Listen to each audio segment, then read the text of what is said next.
particular problems through here that you guys struggled with, confused about, want a further explanation about? This one? Okay, so find the area of rhombus with side 17, longest diagonal is 30. So remember the area formula for a rhombus is 1/2 D1 D2, right? Okay, so if that's the area formula, then we have D1, right? D1 is 17. D1 is 30, right? Longest diagonal is 30, sorry. D1 is 30. We need to find D2, right? So the best thing to do with this type of stuff, all these rhombus questions are this way, is to draw a picture. So maybe that's my longest diagonal, so that's 30. So what would this diagonal do to that 30? Bisect it. So this distance here is 15, right? They say side length is 17, correct? Do we have the ability then to find that distance there? We just call it A. Because that's going to be a right triangle now, right? Can we say 17 squared, which is 289, minus 15 squared, which is 225, should equal A squared? That gives me 64 is equal to A squared, right? A is 8. Okay, so that distance is 8. So what is D2 then? 16. So then plugging that stuff into our formula, we get 1/2 D1 times D2. I would multiply the 1/2 and the 16 together. That gives you what? 8. And then 8 times 30 is 240. Drawing that picture, guys, is so helpful in regards to deciding what you need to do next to find your diagonals. Any others? How about this one? This one's the same style of question. Now, let's just say that one of your angles is 60 degrees. So either that angle is 60 and that one's 120, okay? Or that. Does it matter, though? No, it does not matter. So let's just say, for convenience sake, that one is 60. What does this diagonal do to that 60 degrees? Bisect it. So now we've got an angle here that is 30. Okay? If I draw in this diagonal, it makes this angle up here what? 60. We have the side of the rhombus being 8, and that is what kind of triangle now? So that's 2n. This would be 4. This would be 4 radical 3, right?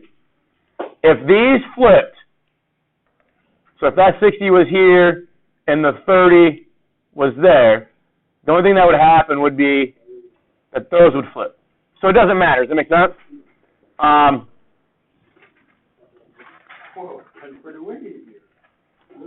Shut up. All right, so what is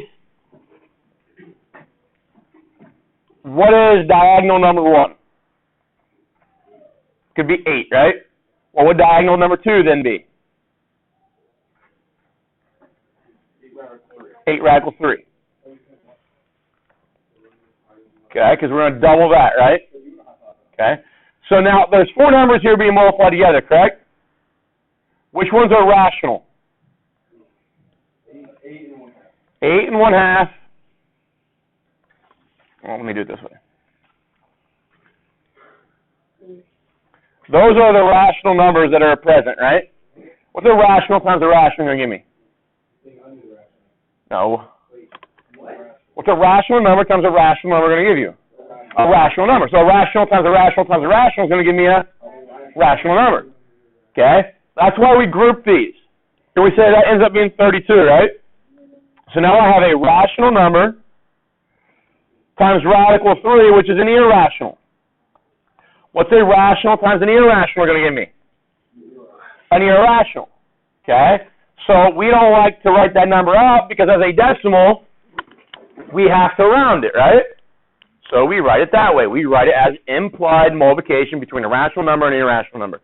32 radical 3. Okay, that's the area of that rhombus. Okay, they're called, that operation, saying a rational times a rational equals a rational, that's called a closed field in higher level mathematics, meaning that take whatever I start with in that group, whatever its characteristic is, when I multiply, I get something that is still in that group. Okay, so I take my rational numbers, take two of them out, multiply them. It gives me a rational number that was inside my rational numbers. It was inside the original group. Does that make sense? Okay. If I take a rational number let's take an irrational times an irrational. Take radical 2 times, let's say radical 2, just for that convenience. Radical 2 times radical 2. Those are both irrationals, right? Multiply them together. What do you get? Radical 2 times radical 2? Yep. You gives you 2. That's not an irrational number, right? So there we get the idea that the closed idea does not exist with irrationals being multiplied together. Understanding the products of certain types of numbers and what they're going to give you back gives you a little bit of an understanding of maybe which ones to group using the associative property and commutative property when we want to write our answers as exact answers. Okay? And how we deal with multiplying rational numbers times irrational numbers. Same thing can kind of work with addition and subtraction, that kind of stuff.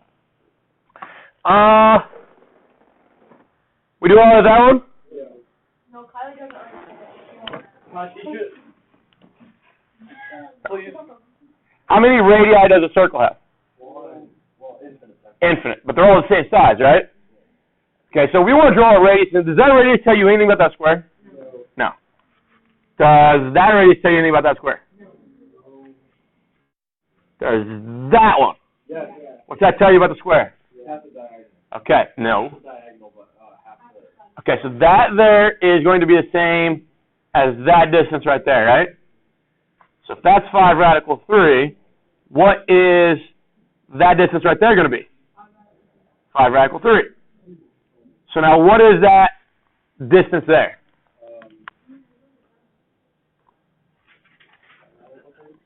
10 radical 3s, right? So now if I have an area is side squared, it's 10 radical 3 squared, right? Well, that is 10 squared times radical 3 squared. What's 10 squared? 100. What's radical 3 squared?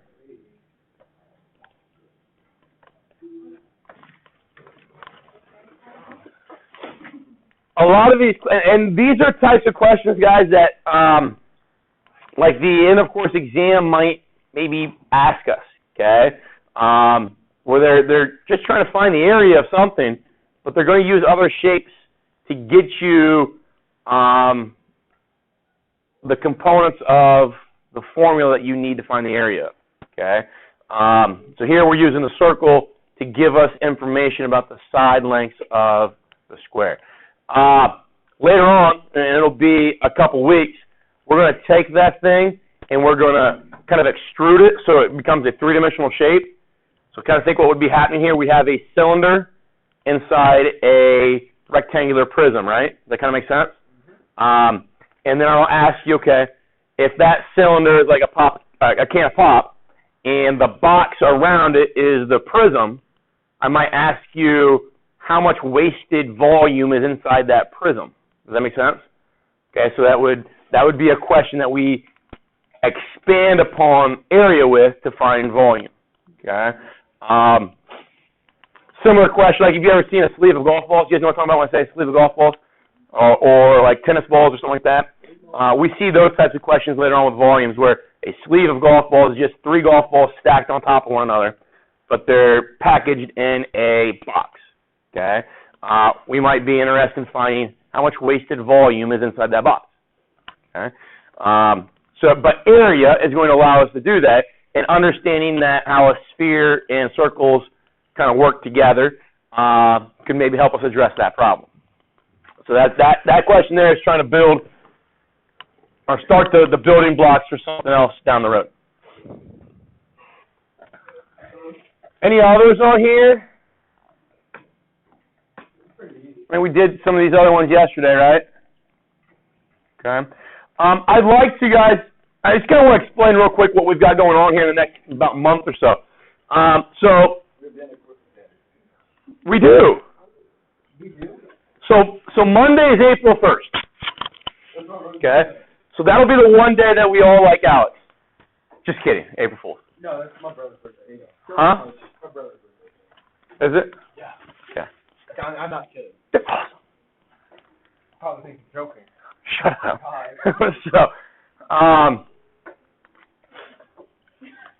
That will give us, from Monday, it will give us 22 class periods to cover 18 sections of work. Okay? It does sound awesome. Now, here's the logic behind kind of my mind frame when we're talking about the remaining things that I want to cover before we get to the end of course exam.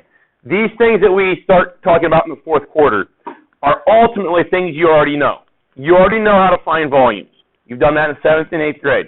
You already know how to find areas. You've done that in 7th and 8th grade. You already know how to deal with probability. You already know a lot of the things that we're going to talk about. You already know how to do them. But in those courses that you've already taken, they usually presented you with all the things you needed to fill into a formula, okay? What we do in geometry is that we now, instead of giving you all that stuff, we make you work for it. We make you use special right triangles. We make you use SOHCAHTOA and that kind of stuff to find components to fill into formulas, okay? So, if you sit down and you break up the remaining things we have to talk about, not a whole lot of that's going to be completely new to you, okay? So we're going to introduce those concepts in the next 22 days, okay? Now, can we talk about them as in-depth as we did in Chapter 4 and talk about the things that, it might take 3 or 4 days to talk about one section in Chapter 4? One, we don't have the time to do that. But two, we shouldn't have to because we should have been building all of that foundational stuff in Chapters 1 through 8 well enough to where if we retained it, okay, we learned it initially, we retained it. If we didn't learn it, we now have the resources that we can go back to because we got those class periods videotaped, right? We can go back to and pick up that information so that we can use it appropriately in these next sections that we're going to kind of go through pretty quickly, okay? Now, once we take that end of course exam on May 1st, we've got then about 22 more days of school left over, okay? So when we have that, we will go back, okay? So May 2nd, we'll go back to things in Chapter 10, and we'll dig a little bit deeper with some of these ideas. We'll go to things in Chapter 11, and we'll dig in a little bit deeper. Does that make sense? So I want to make sure that we cover all the material so that you get to that test, you say, yeah, we've seen this before, okay? We know what to do because we've seen it before, but we can't spend 3 or 4 days on a section. Does that make sense? Okay? That being said, if something doesn't make sense to you, you're going to have to do the legwork of seeking me out during Wildcat time, looking through the videos that I posted on the website, the extra examples that are there, to fully kind of eliminate your misunderstandings if they do arise. Okay? Does that make sense? All right. So that's the plan for the next month or so. We've got this stuff finishing up with areas in this chapter. Hopefully I'd like to have that finished by Friday of next week. Then I want to jump into Chapter 11, which starts talking about surface area and volumes. Then Chapter 12 will give us some stuff about circles, and we'll hit and miss some things in Chapter 12, hit and miss some things in Chapter 11 as well. And then there's 3 sections out of Chapter 13 with probability that I want to use the last week before that test. I think probability is one of the things that's most confusing for people. If we can do that right before the test, hopefully it's in our mind, it's fresh in our mind to be successful on those questions with probability on the test. Yes? What does probability have to do with geometry? Everything. What? Everything. Actually, probably not. It's just the logic of, if I ask you what's the probability of you rolling a dice and getting a 2 and then out of a deck of cards picking a 7, there's logic there saying that what I rolled on the dice has no bearing on what I pick out of the deck of cards, right? So that logic of what impacts what is the geometry kind of thing of things. Where if I ask you to pick a card out of a deck, put it in your pocket, don't even look at it, put it in your pocket, now pick another one out, and what's the probability of it being an ace? Now, the logic says there's something about that card in your pocket that impacts what the probability is of that ace in that second draw. So that logic, that thought process is why probability shows up in geometry. I figured that's like more of an algorithm. It is a lot of it is their geometry, or sorry, probability is a geometry in algebra standard. I'm confused how like anything to do. How do you know? Well, we will talk about let's say that I'm a person in a parachute, and I'm going to land in a field that has a tree in it. Okay, I can find the probability that I land in the tree or I land in the field, because the tree has the canopy is an area, right? The field is an area. If I divide those, I now have the probability of landing in the field and the probability of landing in the tree. So we can deal with areas and stuff like that to determine probability. Write that down because we're going to start 10.3 right now. 10.3 is area of regular polygons. What I hate about this class is the structure, and it's unavoidable, but the structure of how we talk about shapes. Chapter 5, we introduced what a polygon was. We went through what a regular polygon was. We used it for a little bit, maybe a week or so. And now, from then on, we start talking more about quadrilaterals and triangles, which are both polygons. But now we come back to regular polygons again, and maybe we forgot what a regular polygon is. Does everybody remember that's a regular polygon? The word regular means what? Equal what? Equal side length and equal angles, okay? So equilateral and equiangular together make the definition of what it means to be regular, okay? So all the shapes we talk about today, we're going to find the areas of like a stop sign, area of an octagon, area of a hexagon, area of a pentagon, area of, now we can do a square because a square is a regular polygon. Now we have other formulas that are maybe more appropriate for finding the area of a square than this stuff, but this will work. An equilateral triangle is regular because it's equiangular as well. So this formula that we show today will work for that.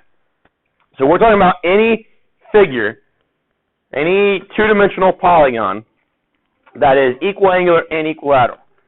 Some terms that we're going to use in discussing the process are those four terms up there. The center of a regular polygon. Okay, so every polygon you draw is going to have a circle like that one that goes around it. Does that make sense? Okay. That circle is called the circumscribed circle. We've talked about that, right? Okay. The circle is circumscribed. The polygon is inscribed. Every polygon has that circle, or a circle like that. The center of that circle, which is right there where my cursor is, that is the same thing as the center of the polygon. Is that all right? Okay, so that's what that first definition is saying. The center of the circumscribed circle is the same as the center of your regular polygon. The radius of a regular polygon. Okay, the radius of your regular polygon goes from the center of your polygon to a vertex of your polygon. Okay, it is not. I don't know how to phrase this. Let's put it this way. Your radius of your regular polygon is the exact same length as the radius of that circumscribed circle. Okay? How many radii does a circle have? Infinite, right? They're all the same size, but there's an infinite number of them. Okay? A polygon is only going to have as many radii as it has vertices. So if I've got 6 vertices, I've got 6 radii. Okay? If I've got 7 vertices, I've got 7 radii. I got 12 vertices, I got 12 radii. Does that make sense? Okay? They go from the center of your polygon to a vertex. Now, if I go to that picture again then, those blue dotted lines are the radius or radii of your polygon. But aren't those 6 radii of the circle as well? Yeah. Okay. If we look at 2 of those back to back, So a consecutive set of radii, we create an angle right here, right? That angle is called a central angle. Central because it's in the middle, right? The vertex is the center, okay? That's a central angle. That's a central angle. That one's a central angle. That one is. This one is. And so is that, okay? How many central angles do you have up there? As many as the number of sides you have. And they're all what to one another?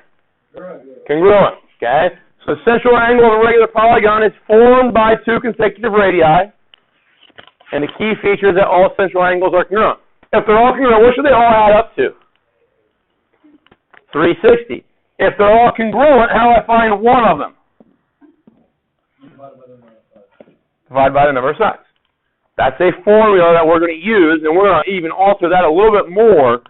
That's a key formula for finding the area of a polygon here in a little bit. Because we need to know what that angle is.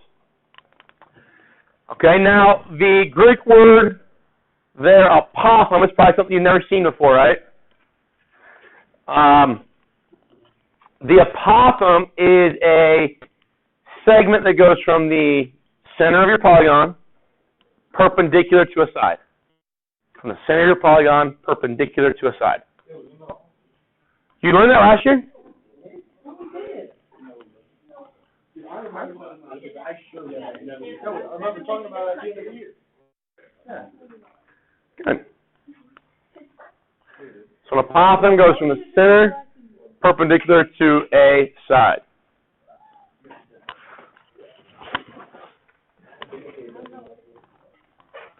All right, so we go with those? Yeah. All right, so now, just kind of putting, there's two pictures here if you're going to look at the PowerPoint. Doesn't matter which one you look at. I'm going to look at this one here. It just puts in all that information for us. I want to walk you through kind of the process that we're going to kind of go through here when we try to find the area of this thing.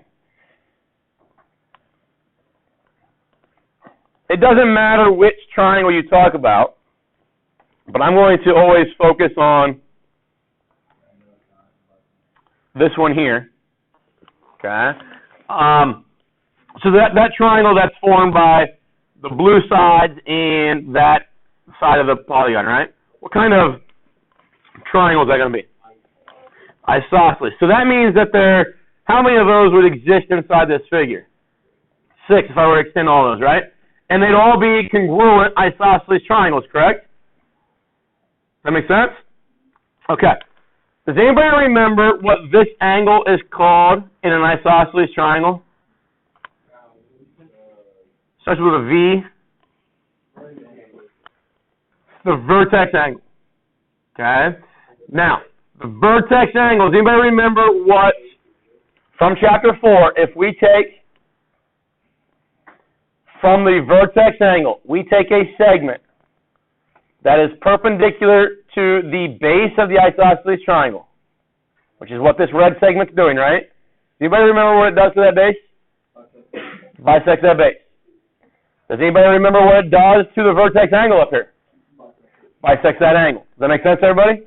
Now, we need to know that, because if it bisects that angle, we have the ability to find that angle, right? That angle we said was 360 divided by n, right?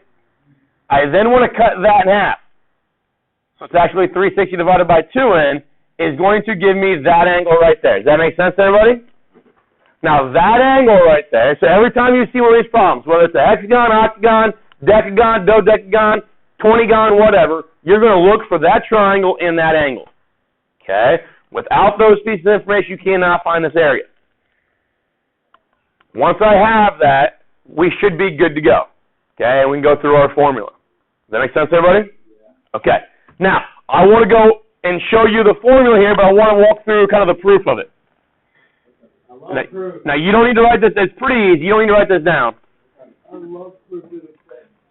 Can you find the area of that blue triangle? Yeah. What's the area formula for the triangle? 1/2 B times height. 1/2 B times H. Okay. So, the H is going to be that distance right there, right? That's my hypothesis. So we use lowercase a. So I'm going to replace H with A. B is going to be that segment there, right? Okay. I'm going to call that S because that's the side. Isn't that the side of a polygon? Yeah. So that would be the B for the triangle there, right? Yeah. So 1/2 S times A. Okay. That would give you, based off the information of the polygon, that would give you the area of that triangle. How many of those triangles are you going to have in this shape? 6. So could I, like we did yesterday, multiply this by 6? Okay, so now I'm going to reposition some things. I'm going to leave the 1/2 alone. I'm going to take 6 times S, and then we'll take it multiplied by A. And actually, I'm going to do this. Let's position the A here, and then the 6 times S. Okay, so if I look at that polygon, what does 6S actually mean? The area of the polygon. Not the area of the polygon. Or the, I don't know. Wait, what did you put it as, the base? Yep, it's that. Oh, the perimeter. It'd be the perimeter, right? Be the perimeter of the polygon. Okay?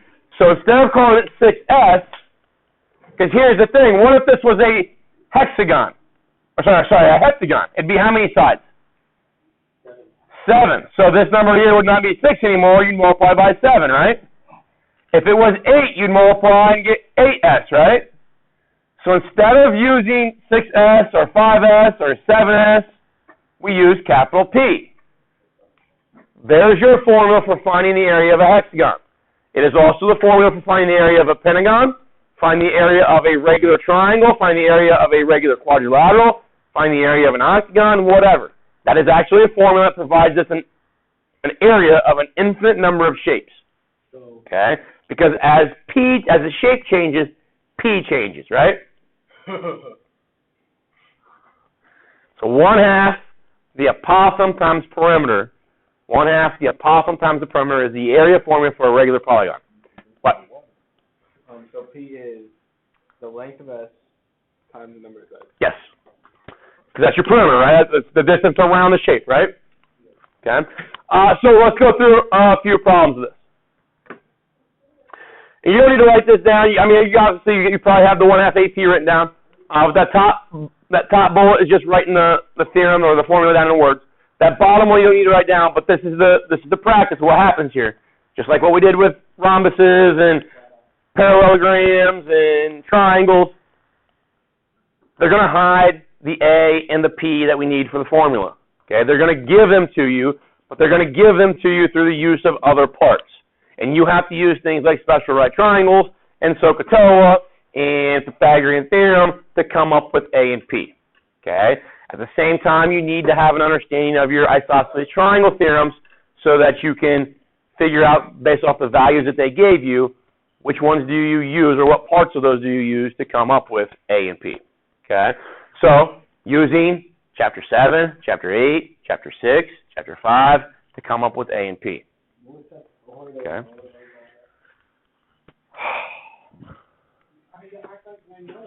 All right, so we're going to ask for the area of this thing here. So I'll give you a minute to draw that picture. Hexagon. They like to give you hexagons because when we start to deal with the triangle inside the hexagon, it's going to be a special right triangle. They like to give you triangles because when we deal with the angle inside a triangle, based on the central angle of a triangle, it's a special right triangle that you end up with. And they like to do it with squares as well because it's another special right triangle. But you can do this process, even though you might see, of maybe 20 questions that I give you, maybe 12 of them are hexagons. Okay? Doesn't mean it can't be used for other shapes. Okay? Those are the ones that are most frequent because they're trying to get you skilled and efficient with working with special right triangles. All right, so this is what we do every single time. Try and find the area. We write down the area formula. So area, 1/2 apothegm times perimeter, correct? Huh? Okay. Now, you're going to Some of you are going to want to draw this whole triangle, which is fine, and work through and finding that angle there. Well, we said that angle is 360 degrees divided by the number of sides you had, right? So it gives me 60 degrees. But then, what does the apothem do to that 60 degrees? Cuts in half and gives me 30, right? Okay. So that's 30 degrees. Now, a way that we can arrive at that much quicker than dividing by 6 and dividing by 2 is just to divide right away by 12, right? Which is 2n in this case. So 360 divided by 2n will always give you that angle right there that we need. Why do we always look at that triangle right there? Because it's always going to be a right triangle, correct? Okay, and if it's a right triangle, then maybe special right triangle will show up. And if that doesn't show up, SOHCAHTOA will. Okay, so that's the benefit of looking at that little right triangle. Every hexagon you ever come across, is that going to be 30 degrees? No. Oh, it's got to be, right? I thought you said every hexagon. Yeah, I did. Oh, I thought you said, wait. Every hexagon I come across, that's going to be 60 degrees. But if it's okay, so every regular hexagon, I apologize. So you're right, okay. So every regular hexagon, that's going to be 30 degrees, okay? If I come across an octagon, every octagon, that thing right there is going to be 360 divided by 16, whatever that ends up being. I think it's 22 and a half, okay? Every single, so you can start to recognize that as you do your homework and you repeat 3 or 4 of these, maybe you don't have to do this step because you know that that's always going to be 30, right? If that's 30, that's 90, this is 60. What is this distance right here? 7.5. Okay, but I'm going to write it this way. I'm going to do everything with fractions. Okay, multiple reasons for that, and I want you to do it as well. So if that's across from 30, so what is this distance here? Yep. Okay, and that's my apothem, right? You have your apothem. So 15 radical 3 or 2. And you have your perimeter. Now, it's not explicit, but if that's 15, what do I do with that to find my perimeter? Okay, so it's going to give me 90. This is the reason I wanted to leave 15 over 2 as a fraction, because I'm going to struggle multiplying 7.5 by things. Okay? But I don't struggle multiplying whole numbers by whole numbers. So when I multiply a whole number by a whole number, I'm going to get a whole number. Okay? So, the last class didn't know this. I'm hoping that it's just because maybe they weren't paying attention in their younger grades. If there's a 2 in the denominator, and there's a 2 in this factor, or this product right here, we know we can cancel those, right? Okay. This is just a reminder that anybody who wants to order the senior shirts, your forms are due tomorrow. If you would still like to order one, there was a form sent to you in your email, or you can pick one up on the literature rack. Okay, so, is everyone okay with that? Because this is 2 times 45, right? And if I multiply all my fractions, all my numerators and my fractions, I'll have a 2 up top, and down here I'll have a 2, right? At least 1. And 2 divided by 2 is 1, so that's why we just cancel those out, right? Okay? So now, my question to you, what is 15 times 45? 15 times 45? Do it this way. What's 45 times 10? 450. 450. 5 times 45, then be half that? Yeah. Okay? So, 45 times 15 is going to be 450 plus 25, right? Yeah. So 675. So 675 radical 3. Okay? And then I multiply the bottoms, this went away. That's a 1. So 1 times 2 times 1 is 2. There's my exact area for that figure.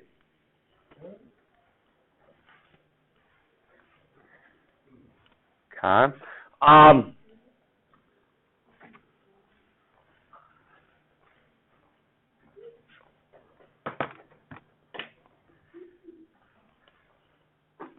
Now, granted, there will be situations, and if they give me a 30, 60, 90 triangle, or a 45, 45, 90, or something like that, most of the time in the homework, they're going to say, leave your answer in simplest radical form. So they want something like that, okay? That's why, again, I didn't write it at 7.5, because then what I'm going to have out front is a decimal times radical 3, and that's not the standard way of writing a simplified radical. Does that make sense? We don't like having a decimal multiplier out front. Now, if we get to something like this question, okay, it's the same exact form, different shape, right? Pentagon now, but exact same formula. Because the thing that makes this different is that P is no longer 6S, it's 5S, right? So it kind of adjusts to the particular shape you're dealing with. So we're going to always start at the center, draw your apothem down. Draw your radius. You're always looking for that triangle. Right now, I don't know my apothem, but do we know the perimeter? So plugging that into my formula kind of tells me what I'm looking for, what I need to go try to create. Yes. What else could it have stood for? I don't know. Okay, so perimeter is 40. If perimeter is 40, what is that distance right there? 8. Everybody okay with that? 40 divided by 5. What is that distance right there then? 4. Why? 8 divided by 4, or 8 divided by 8 seconds. Okay, so, well, you don't write it that way because that's simplified. So that's 4 because that apothem is the angle bisect the vertex angle in an isosceles triangle, right? I tried to do it your way, and you shut me down. Huh? I tried to do That's not my way. My way is the right way, which was to reduce radicals and reduce fractions. Okay? So now, we've got that, okay? Is this angle right here is the next thing we got to find. Yep. It's 360 divided by what? And then you're going to divide it by half, right? So, quicker way is just divide it by 10, right? So that angle becomes 36 degrees. 180 over 5. Okay, so 36 degrees. You can do 180 over 5, that's fine. It's 36. Is that a special right triangle?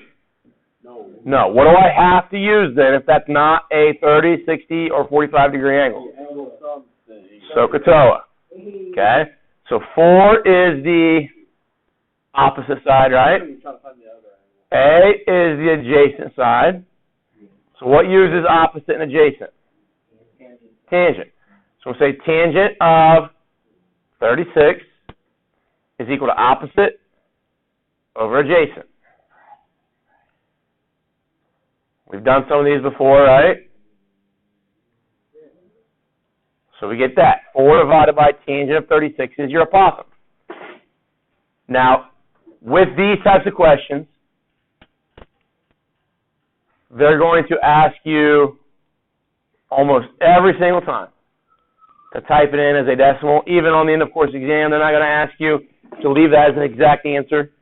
So go ahead and type that in your calculator. I think you get like 110.1 or something like that. Whoa. About fell down. Whoa. So 110.1. Make sure your mode is in Radians. degrees. Okay, make sure it's in degrees. You should be able to type that in just like you see it then. 1 divided by 2, parentheses, 4 divided by tangent 36, parentheses, times 40, parentheses, and you're good to go. Wait, you need to double parentheses right there? Tangent? Yeah, you do. Yeah. 110.1105536. Okay. Okay, so 110.11. 5536. If we desired to leave it as an exact answer, guys, basically all that means is that we have to leave the tangent 36 as tangent 36. So we would do something like this. We would say the 2's cancel, right? And now I have 1 times 2 times 40, which is 80. I just rewrite it as 80 divided by tangent of 36. And that would be the exact answer. If you type that in, you get 110.11. Okay? But again, they're not going to ask for that in Math Excel. They will ask for the 110.11 though. One thing that I think is important to see with these is if they give you, and I don't have one up here, or they give you a triangle. This is the one that people get confused with a lot. I'm not sure why. But if they were to give me an isosceles triangle, or sorry, not isosceles, equilateral triangle,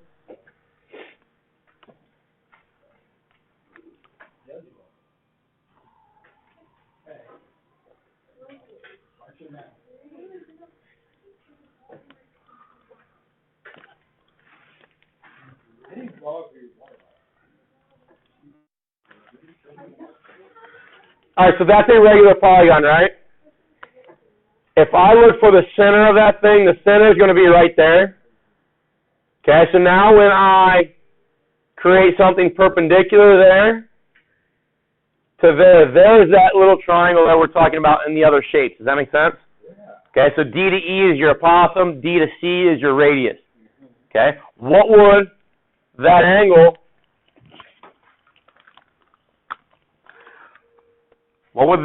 right there be? Good, 360 divided by 6 ends up being 60 degrees. So the reason they like to give you this picture to start off with generates that triangle, which is a 30, 60, 90, right? Okay. The other shape they want you to deal with sometimes, the other shape they want you to deal with is something like this. Okay. So then the center of that is going to be there. And now there's my opossum. There's my radius. How do I find that angle? 360 divided by 8, okay, which ends up being 45. So that little triangle there ends up being a 45-degree triangle. So you might be going through your homework and saying, why are all these questions triangles and squares and hexagons? That's the reason, because they generate 30, 60, 90, 45, 45, 90 triangles inside them. The square there. Would any of you probably use 1/2 AP to find the area of a square? No, because generally speaking, if you got to find the perimeter, you already know a side length, right? And side times side would be easier to find the area of a square than 1/2 AP. But it works. 1/2 AP will work, okay? Because it is a regular polygon by definition. That's all I've got for you today. Okay? Shut up, Andrew. The 10-3 assignment is open. It's not due until Monday. I'll give you a couple. I'm kind of toying with as we go through this material quickly to allow you to have more days in regards to finishing the homework. Oh, so you're going to give extra time on last time? Now that being said, don't let the homework kind of pile up. Okay? That's a hard. I always forget. I'm going to remind you.